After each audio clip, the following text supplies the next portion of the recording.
Kung bago ka pa lang sa aking YouTube channel, please subscribe at i-hit ang notification bell para updated ka sa aking bagong videos. Vice ganda, may pahayag sa lahat. Kim Chiu, bakit mas minahal ng mga fans? Ang buong detalye, alamin.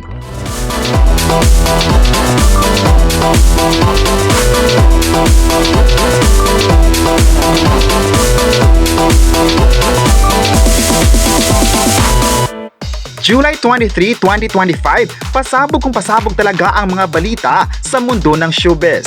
Latest nga ngayon na nagbigay na ng pahayag ang Ann Cabugabo star Vice Ganda sa lahat. Malalim nga ang hugot ng kapamilya comedian nang tanggapin niya ang kanyang Box Office Hero Award sa 880s ng Society of the Philippine Entertainment Editors or SPEED nitong July 20. Ginawaran ng naturang award si Vice dahil sa tagumpay ng pelikula niyang And the Breadwinner Is mula sa Star Cinema at Idea First Company na nag-number 1 sa Metro Manila Film Festival 2024. At ang nag-present ng Box Office Hero Award ay sina Sen Mark Villar at Regal Entertainment producer na si Rosel Monteverde. Naging emosyonal ang TV host comedian sa kanyang speech na sumentro sa pag-call out sa mga taong patuloy na nangbabagsak at nanginega sa kanyang mga pelikula. Ayon pa niya, marami daw nagtatanong kung bakit lagi raw maraming nanonood ng pelikula niya. Tulad nung nakaraang taon, nakakatuwa na ang The Breadwinner Is ay naging top 1 sa lahat ng entries sa Metro Manila Film Festival. Marami daw nagtaas ng kilay, maraming nagko-question bakit raw maraming nanood ng pelikula niya.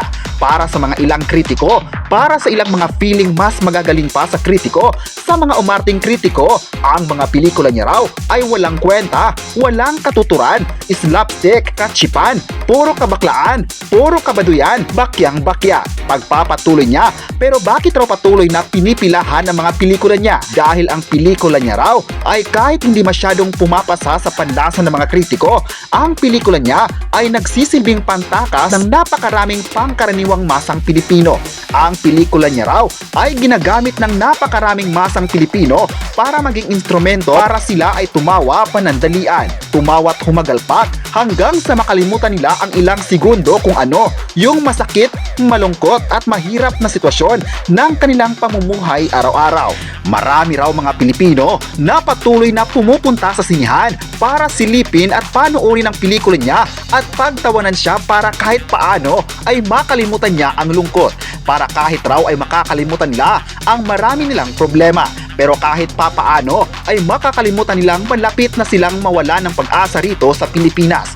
Kahit ang mahal-mahal na ng pelikula, dagdag pa niya ang hirap ng buhay ng tao, konti lang ng pera nila pero nanood pa rin sila ng sine. Lalong-lalo na ang pelikula ni Vice Ganda.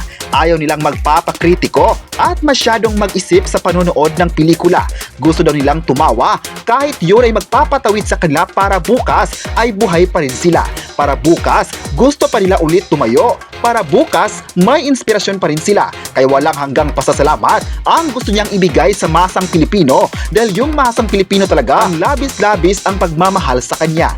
At naniniwala siyang kaya ang mga Pilipino, maraming masang Pilipino ang nanood dahil siya at ang masang Pilipino ay may ugnayan.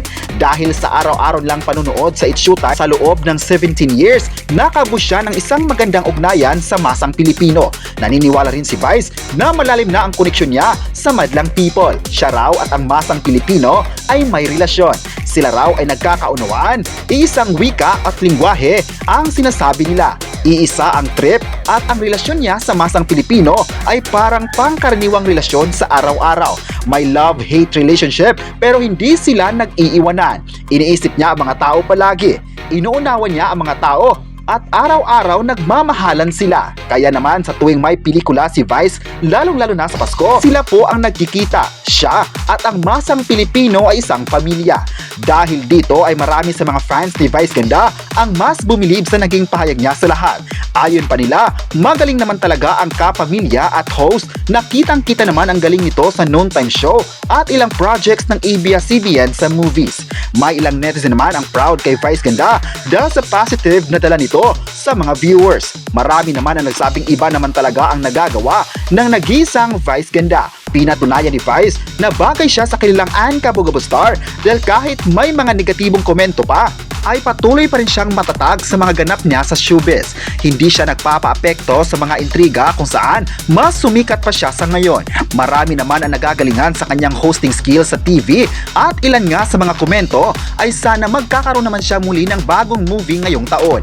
Mas sasaya pa nga ang lahat kung may sunod na proyekto pa si Vice Ganda sa ABS-CBN. Pero sa ngayon naman ay thankful si Vice sa mga opportunity na ibinigay ng network sa kanya. May netizen naman ang nagsabing aabangan pa nila ang mga bagong pasabog ng It's Showtime kung saan mas lumakas pa ito sa TV. Ipinakita talaga ng lahat ang galing nito sa pagpapatawa at grabe naman talaga ang husay ni Vice Ganda sa pagdadala ng saya sa isang programa.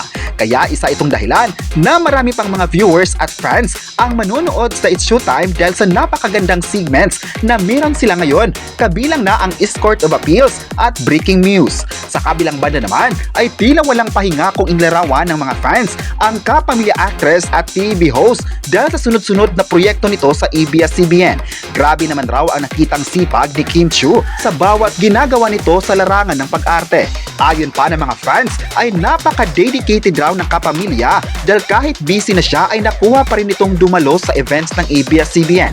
Kahit kulang sa tulog ay tuloy na tuloy pa rin ang taping at ibang commitments. Nagpapatunay lang ito na grabe yung effort na ginawa ni Kim Chiu para lang hindi niya ma-disappoint ang mga tagahangan niya.